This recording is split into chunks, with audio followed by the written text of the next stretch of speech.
Standing in the same grocery store where I discovered Clash at Demon's Head was another game I fell in love with as a kid, and soon became one of my favorite games of all time, and that was Startropics. A neat little RPG that combines the gameplay of Final Fantasy with the gameplay of Legend of Zelda. In this episode of Retro Reviews, I'm going to show you why I love this game. The gameplay is made up of two types of views. Both are top-down perspectives. Where you're in the map area, you have a top-down view like that in Final Fantasy. And when you explore caves and dungeons, you're in a top-down view like that of Legend of Zelda. You begin your journey on Sea Island, or Kola Kola Island, where is the last known location of your uncle's lab.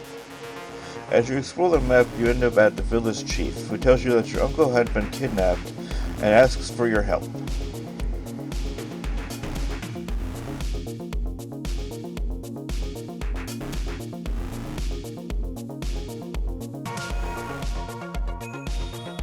Once you say yes, your journey officially begins. You are given a yo-yo as your starting weapon. Before you even enter the tunnel that leads to your uncle's lab, you must first talk to every single person on the map, and then you may enter. Before you even begin, you meet the village shaman, who tells you of your perilous journey through this tunnel.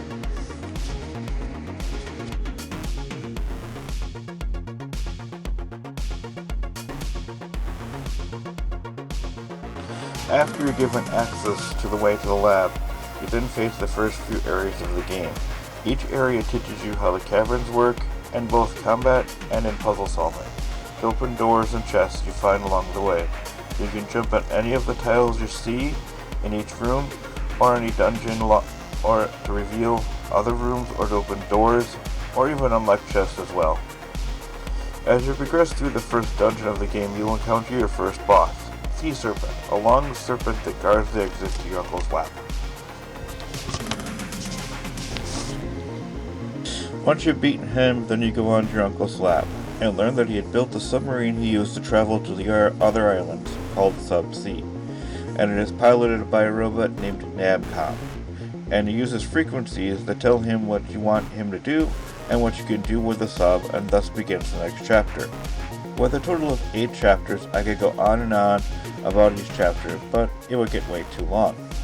So let me say that most of the rest of the game follows the same format. You travel to islands, you explore dungeons, hop on tiles to unlock rooms and chests as well, until you reach the boss in each chapter. Once you beat the boss in each chapter, you go on to the next chapter.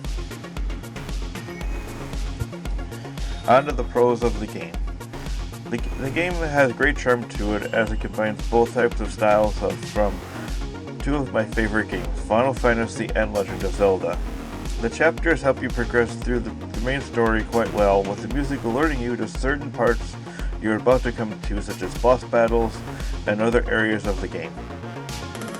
As great as the game is, there are a few things I do have an issue with. The fact that the enemies are a bit unforgiving at times, and the path of travel can be a bit confusing.